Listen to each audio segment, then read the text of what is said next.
Wiggle, wiggle, wiggle, wiggle. To commend Ol Lewis. Ol, just in case anyone doesn't know who you are, wave, because Ol wrote those monologues, and I think he did a bloody fantastic job. And I believe that Barry Tadcaster and Oren Van Dyke think he did a bloody fantastic job as well, because they're here for the last time this weekend. He did a bloody ace job. Thank you very much, all. That was very good. Ronan Coghlan is a feckless rogue. He is also a masterless samurai, hence his name, Ronan.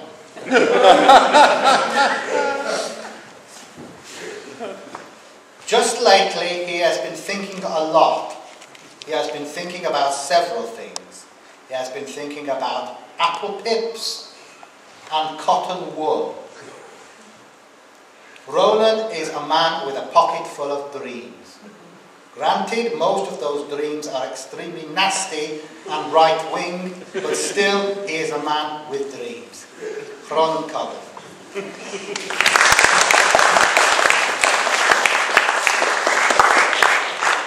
Now, the one thing I asked was that I should not be given a hand microphone, and as you can see, CFZ has complied very well with that request. Do you want a clip-on microphone? I have a clip-on. I have a little doohickey here. So in other words, you're just using your native Irish charm to make us look foolish. I don't need to use any native Irish charm to accomplish that, I assure you. Now, before I start on the labours of Hercules, I just want to tell you that I have solved a cryptozoological mystery. And I've kept this quiet until now. How many of you have heard of the beast of Bolan? What an ignorant lot you are. But this was a large, hairy animal that was seen in Bolan Wood. Jonathan Downes, our respected Führer, was the one who first saw it. There was a great crowd that tried to spring it out of its hideaway in the woods. And he went charging into the woods, and looking to his left or his right, one side anyway, he saw the creature running parallel with him, but it appeared to be two-dimensional. What kind of thing was this? A thing covered with hair, a humanoid figure that would put fear into the stoutest heart. Well, my conclusion is somebody was holding up a mirror. And as a result, the beast of Bolan Wood is revealed to be no more than a dream and a reflection. Let's get on to Hercules. Now, there's always some know-it-all, if you start talking like this, who says, his name wasn't really Hercules, it was Heracles. And actually, about 5 people have already said that to me before we started. I am calling him Hercules because that is the name by which he is known to the general public. If you don't like my calling him Hercules, tough. Anyway, Hercules' original name, Heracles, means the glory of Hera. Or does it? Because if you study his career, the goddess Hera was trying to blast him off the face of the earth for the whole of it. He led an imperiled existence at which lightning might strike at any moment. There is an alternative explanation for his name, that it comes from a word meaning a merchant, a Phoenician word. And indeed, Hercules in origin may be the Phoenician god Melkarth, because he was also called Melicertes by the Greeks. Now, I'm not going to spend a lot of time on that. I'm going to go on and describe his 12 labours. Everybody's heard of the 12 labours of Hercules, but rather like the 10 Commandments, they can't always repeat them. I'm just going to go through them and draw little vignettes to show you what they were about. Now, the first question is, when would Hercules have lived? Well, If you look up there, you will recognize what's there. That is a map, and it is a map of the Mediterranean. Now there we have Greece. Back in the old days, Greece actually included a bit of Turkey here.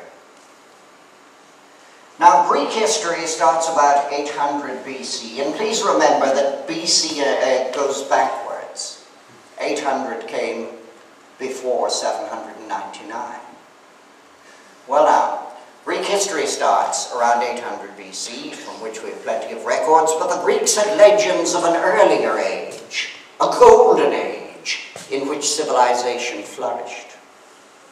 But way back in 1900, when Professor Grote wrote his history of Greece, he said, "We shall never know in truth whether the golden age of Greece was historical."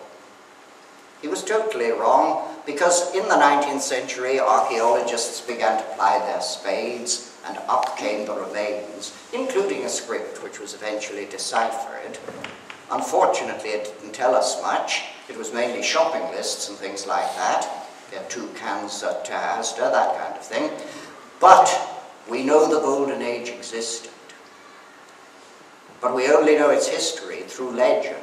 This is the legendary period of Theseus and the Minotaur, of the voyage of the Argonauts, and of the mighty Hercules, before whom all trembled. Hercules was a twin.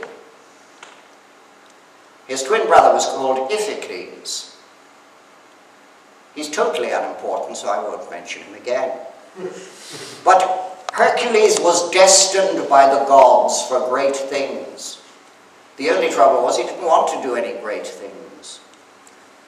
"I shall lead a peaceful life with my wife and children," he said. Now, the Greek gods were the nastiest group you could possibly encounter. Zeus, their chief, spoke to the Furies. "Go," he said, "and make Hercules mad." The Furies set off. There were 3 sisters, and not unlike the 3 young ladies in the front there, and they drove poor Hercules out of his mind so that he murdered his wife and children. And then they said he had to undergo a punishment for this, even though he'd had no control over it. "Go to the king of Greece." Now, Greece was divided into numerous petty kingdoms, but the chief city was the city of Mycenae, and the king who reigned there was called King Eurystheus. And when he heard he could make Hercules perform labors, he was ecstatic. "Well, I can get anything I want," he thought. He summoned Hercules. "Hercules, delightful to see you, delightful." "What can the mighty Hercules do?" said Hercules, who was a great devotee of the gods who had treated him so shabbily. "What can the mighty Hercules do?" "Well, you know that lion that has been causing all the trouble near Nemea? Would you like to go and kill it for me?" Now, you might be a bit surprised to think of a lion in Greece. I mean, any of you who have been in Greek holidays, you may have suffered from Greek tummy, but you haven't been attacked by lions. But back in the old days, we know there were plenty of lions there. The European lion was probably descended from the cave lion, and they were big, fierce, and horrible. Hercules, however, said, "Ha! It will be no challenge for one such as I." "Well, I'm afraid, Hercules, there's a little drawback, you see. It's not an ordinary lion, it fell off the moon." "Eh?" said Hercules. "And no weapon will pierce its skin." "And how is the mighty Hercules supposed to kill a lion that cannot be pierced?" said the mighty Hercules, a bit drawn back. But he had to think. Now, unlike most superheroes, Hercules had brains as well as brawn. The two rarely go together, but he worked out how to kill the lion. He took his mighty club. You have to use your imagination. He took his mighty club and set off for Nemea. Soon he reached the place where the fierce lion was to be found.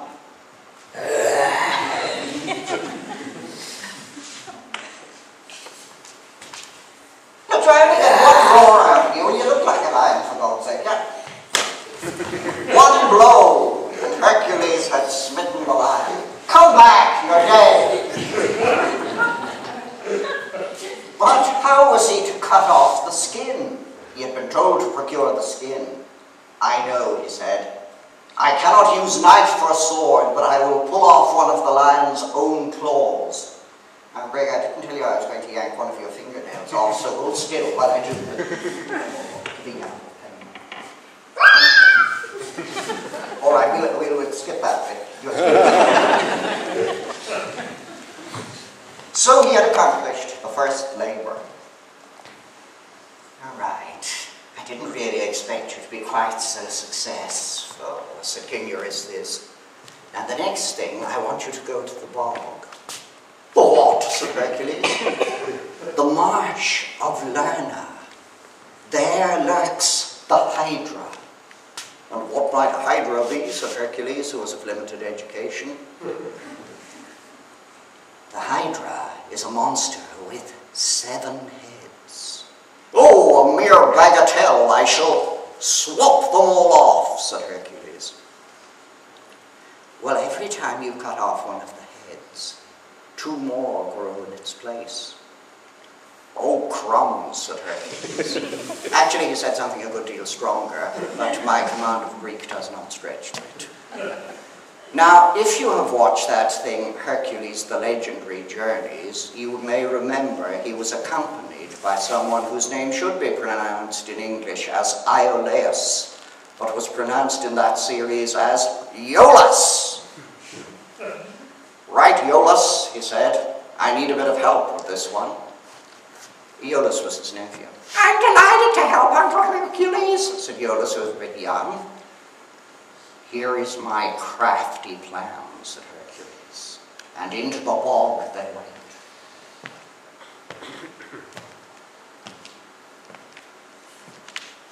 And there it was before them. Imagine, if you will, 7 writhing heads. Hercules drew a sword. Now you know what to do, Iolaus. Yes, Uncle Hercules. Right, here we go. Hercules advanced on the Hydra. And just at that moment, a large crab emerged from the swamp and began to poke at Hercules' toe. I can deal with a Hydra, thought Hercules, but getting crabs as well is a bit of a... I don't know that I can... Hang on. Iolaus, step on that crab. So Iolaus did so. And then, as the monstrosity advanced... Oh, come on in, for God's sake. I can't slay you in the doorway. As the monstrosity advanced, Hercules swung his mighty 2-handed sword, which I will swing, only I've got a frozen shoulder. He swung his 2-handed sword, and off came the Hydra's first head, and before 2 new ones could grow, Iolaus said, "Here I am, Uncle Hercules," and burnt off the stump that was left. The Hydra was soon killed. Hercules returned to King Eurystheus. "O King," he said, "I have done..." Of course, you're looking a bit geeky today, King. "O King, I have done as you requested," he said. "Well, I have a few more.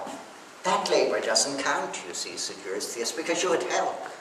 "You don't mean you consider my little nephew help?" "He was instrumental in killing the Hydra. Therefore, you've got an extra labour." I am an evil man. Now, what have I got on my list for your next labour? The next labour is the hind of Artemis. Now, by hind in this sense, I mean, of course, a female deer. And the hind of Artemis is a peculiar animal because most female deer do not have antlers, but the hind of Artemis did, so it must have been a reindeer. Now, how they heard in ancient Greece of reindeer, we're not quite sure, but if you look at the map there, go way up north beyond its edge, and up there you'll reach the Baltic Sea. And down from the Baltic, they exported amber, which made its way to Greece, and with it probably came word of the reindeer. Well, Hercules had chased the deer for a year, and he was quite puffed when he was finished, but he brought it in to Eurystheus. Eurystheus, meanwhile, had worried that the goddess Artemis would seek vengeance upon him. So he said, let it free at once. Now that, I've got another one for you here, Hercules.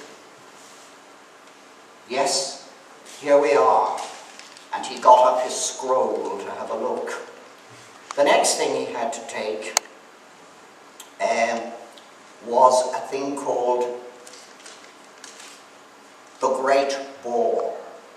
Now by boar I do not mean someone who makes a speech and keeps everybody wishing he would finish quickly. It was a swinish boar.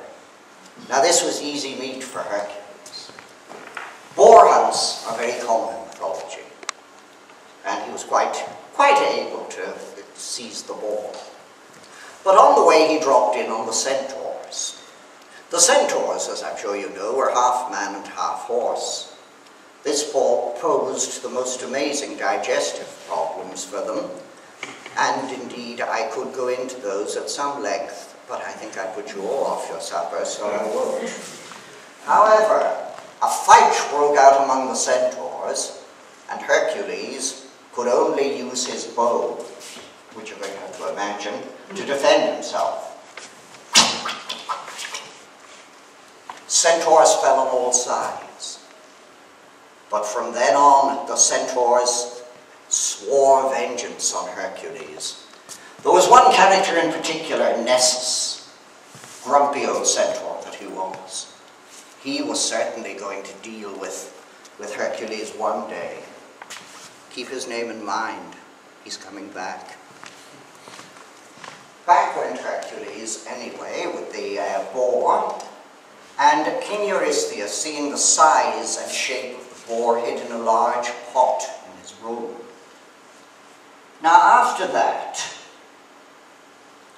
Hercules decided that he wanted a bit of a rest. There will be no rest for you, said Eurystheus. You must now kill the Stymphalian birds. Now, the nearest thing I can do to describing a Stymphalian bird is a sort of pterodactyl-like thing. They had beaks and claws made of copper, and they were very fierce. Hercules prepared to slay them. He took his bow and arrow and pointed it at their nest, and out of their nest they flew. Tweet, tweet, tweet. Oh, for goodness sake, tweet, tweet, tweet. You go back there. Right, ready? Now, good scream or two this time.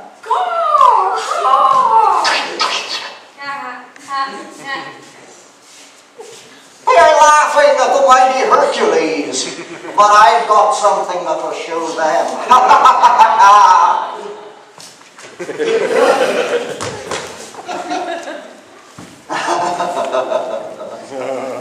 I cracked at last, captive audience.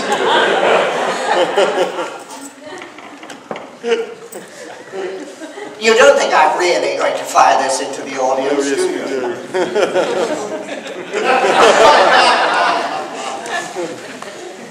Now, I will tell you one thing. I could have wrought a lot more havoc with this, because little Greg over there, who's such an innocent soul, said, you should go up the steps and squirt every row. As you can see, I have been extremely restrained. Look, I'm not going to squirt you a second time. Honestly, you think I was juvenile.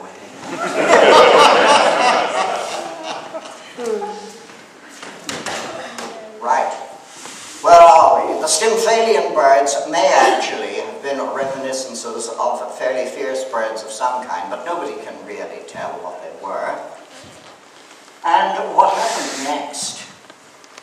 The trouble with my script is I wrote the first bit in pencil, and it was very hard to read it. Stymphalian birds, yes. The stables of Augeas. Now, For those of delicate digestive systems, this may be a little distressing. You must clean out the stables of orgies. Now, how many of you have ever mucked out stables? Oh gosh, there's an awful lot of muckers in the audience. Well, the stables of Orgius have not been cleaned out for years and years and years and years. The result was he couldn't keep his horses in them anymore because the dung was so high it now reached the roof. It had also acquired a certain solidity which made it impervious to kind of hatchets and things. It stank. I had better not wear my best sandals when I go in there, thought Hercules. But as I told you, he was a hero with a brain, not unlike myself. And he thought, there's only one thing that will deal with this: water. Good, clean water. But how do I get enough? I know, I'll divert a river. He went up and down the river, and the river went shooting through the stables, and the contents of the stables went shooting out the other side, and a man who was walking home for his tea was almost smothered by what hit him. Anyway, Hercules, interruptions, how can I maintain a dramatic... Would you like to sit down? Anyway, back he went, but Eurystheus was being sly again. No, Hercules, you accepted a fee from Orgius for doing that, so that doesn't count. So your labor number goes up to 12. Now let's see what else I can. And he had a look at his little list again. Over in Crete, there was a lot of wool. We know from archaeology that there was some kind of bull cult there. And Hercules was sent to obtain a mighty white bull that none had been able to catch. Some had suggested Poseidon, the god of the sea, had sent it up from the depths. Some had decided it was just there. But Hercules, catching a bull was child's play for him. He charged forward and grabbed the recalcitrant creature by the ears and pulled it all the way back. I won't pull you all the way back, Ollie. Pulled it all the way back to Greece. Well, now, Eurystheus was rather hoping that Hercules would be killed in one of these adventures. Otherwise, he might seek vengeance when they were all over. I want you to get me some horses, he said. Nice little Gigi's. How many of you like horses? Oh, yes. These horses are flesh-eating. They eat people, said Eurystheus, and they're a bit of a pain. They belong to King Diomedes, who lives over the border in Thrace. Thrace was the back end of Bulgaria in those days. Well, I can go up there, but I'm not too sure about flesh-eating horses. I wonder if I could feed them some Mars bars, said Hercules, and up he went. He had very little trouble dealing with Diomedes because he killed him and fed him to the horses. The horses didn't want a second course because they weren't greedy. So down he went with the cannibal horse. Well, they weren't cannibal horses, they weren't eating other horses. Down he went with the anthropophagus horses. For some reason, King Eurystheus was not terribly keen on having the horses in his stable. So he said, no, we'll let them go somewhere far away. Now, I want you to get an intimate garment. Now, I hope there's nobody under 21 here. Have you ever heard, Hercules, of the Amazons? Aren't they those awful women with hairy faces who live out in the Caucasus? The Caucasus are just out of the map over there on the far side of the Black Sea. Yes, I want you to get me the girdle of their queen. But they will surely kill me, said Hercules. And that's I'm sure the mighty Hercules will be able to get them, said Eurystheus. So, Hercules Hercules set off to find the queen of the Amazons. Now, various different sources give her different names. Some say she was called Antiopa, some say Hippolyta, but her girdle was what was required, not her name. Hercules went into the far reaches of Asia, looking for someone who might be an Amazon. And no, I'm not going to try and pull your girdle off. You're safe enough. But from the look she gave me, she thought I was. I think I'm beginning to get a reputation for being somewhat eccentric. Now, anyway, the next thing involved a long journey. Now, we don't know if in prehistoric times the Greeks ever sailed into the Western Mediterranean, which I'm, even as we speak, flashing at. But it is possible they did.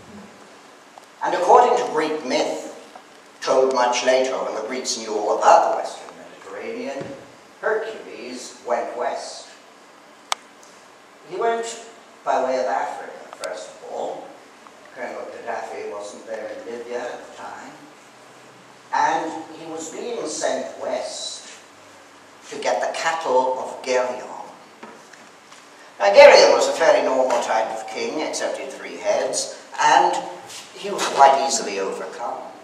But Hercules, instead of doing what was the obvious thing in those days, getting a ship back, decided to go overland. And it's while going overland, he met a cryptid. He went through the southern reaches of France. Now, he should have gone that way, down into Greece. But his sense of direction left something to be desired, and he went down into Italy instead. And living in Italy, there was a kind of a yeti. Now, it wasn't a real yeti, because real yetis are found sort of in Tibet, the Himalayas. It was a kind of primitive hominid, a bit like the beast of Balaam. Anyway, this creature was called Cacus, and he lived in a cave. Hercules had a nice little sleep one night, because walking and herding a herd of cows for thousands of miles can be quite tiring. And while he slept, Cacus stole the cattle and brought them back to his cave and put a huge stone before the mouth of the cave. And to make sure that Hercules went the wrong way, he put horseshoes on the cattle back to front, so it looked as though the cattle had gone off in a completely different way. But Hercules was not fooled, not he. He quickly... Somebody asleep over there. Oh, no, I beg your pardon. He quickly followed the tracks. He worked out Cacus's deception, and he ripped out the stone that covered Cacus's cave. So there then followed a mighty fight between Hercules and Cacus. I fear you not, monster! Boom, boom. Cacus was, of course, completely overcome, and Hercules brought the cattle back. Now, you may think he'd have been a bit weary after all of this, but no. He had another task to do in the West, and that was to get the golden apples of the Garden of the Hesperides. The golden apples were probably simply oranges. Reports had come to Greece of these strange golden fruit. And that may have been how the myth started. But by the time the myth was completed, Hercules had to go to these islands where beauteous nymphs looked after the apples. Now, beauteous nymphs aren't much caught when it comes to defending things against intruding heroes, unless they try to be seductive. When Hercules arrived, they pretended that they were in love with him. They approached him in a seductive manner. And then when they saw what he actually looked like, they withdrew. Hercules helped himself to the golden apples. He hadn't actually had much luck in finding them for a long time, he'd had to go into the Caucasus again and meet with Prometheus. Prometheus had annoyed Zeus, the chief of the gods, and so he'd been chained up in the Caucasus. And every day, an eagle or a vulture, the myths differ, but it was one or the other, and neither is particularly pleasant, used to eat his liver. And then, overnight, the liver regrew. Now, of course, it's a marvelous thing to be able to regrow your liver if it's been eaten. But if it's just going to be eaten again the next day, it has a dampening effect on your enthusiasm. And Prometheus wanted an end to this. Hercules once more got out his trusty bow. And then he thought, my trusty bow may not work on so terrible a foe. I shall instead get out my backup.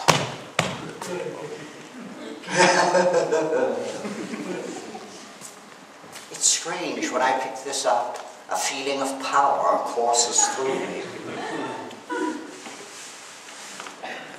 But of course I'm not so juvenile as to choose it again. And look, you see, I can't shoot it in case I damage the electronic equipment.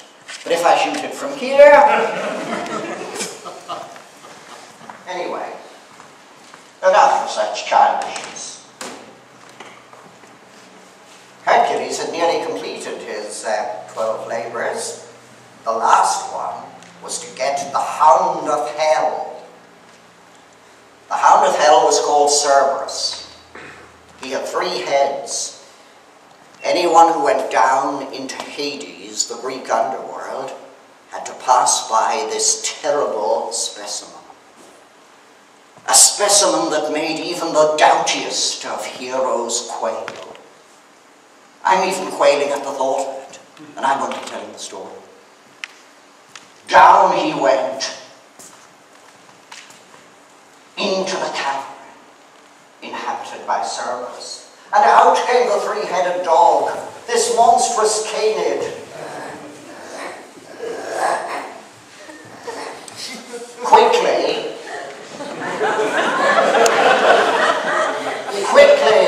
Hercules decided to quell the creature. He wanted to do that all week. And he was able to lead him along to King Eurystheus, who had to let him go. Otherwise, Hades, the god of Hades, would have come after him in a very bad mood. Now, Hercules had completed his labours. He had to go on and be a hero after that. After doing all those things, I mean, you can't just go and read the Beano or something. So, he performed many marvelous feats. And later on, he married a second wife. Her name was Deianira. But Deianira couldn't help feeling that other women might fancy her husband. And looking at myself in the mirror this morning, I thought, this is a distinct possibility. Anyway, she was terrified that he would leave her for somebody else. What shall I do, she said. Alas, I'm getting on in life. I'm older. The menopause beckons. What shall I do? And then there came a knock at the door.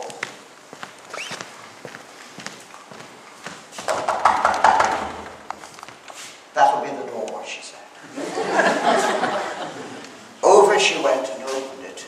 And there was a bright young centaur called Nessus. I told you to remember that name, he's back. Nessus the Avenging Centaur. I'm a centaur who likes to sell people things, he said. I've got a jacket I can sell you. Man's jacket. I'm feeling a bit depressed at present, said Deianira.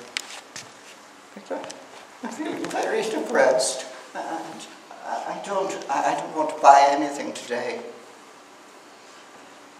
I thought you were something of a shopaholic, said the centaur. You have that reputation. No. Really, she was a pathetic sight. But this is a special jacket, said the centaur. Anyone who wears this will fall in love so much with the person who gives it to him that he will never fall out of love with her again. Oh, said Deianira, that sounds just what I want. How much is it? Oh, a couple of drachmas will do. That was before they started using the euro in Greece. So Deianira passed it out, and the centaur went galloping off.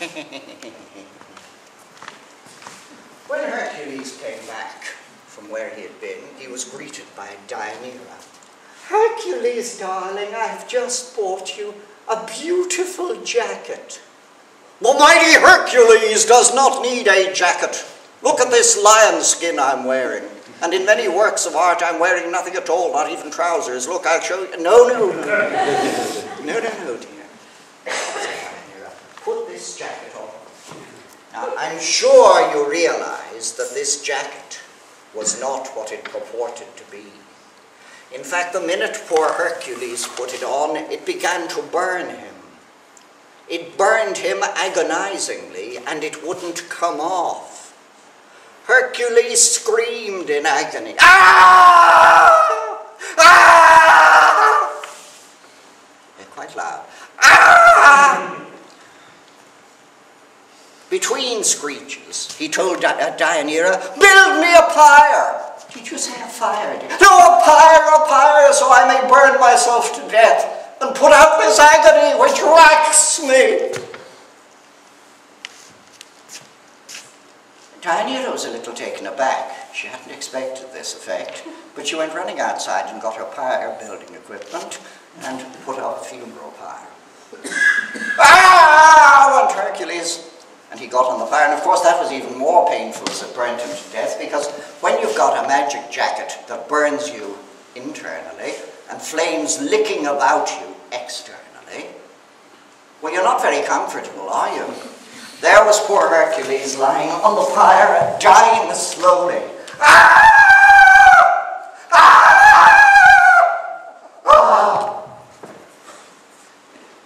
Ah!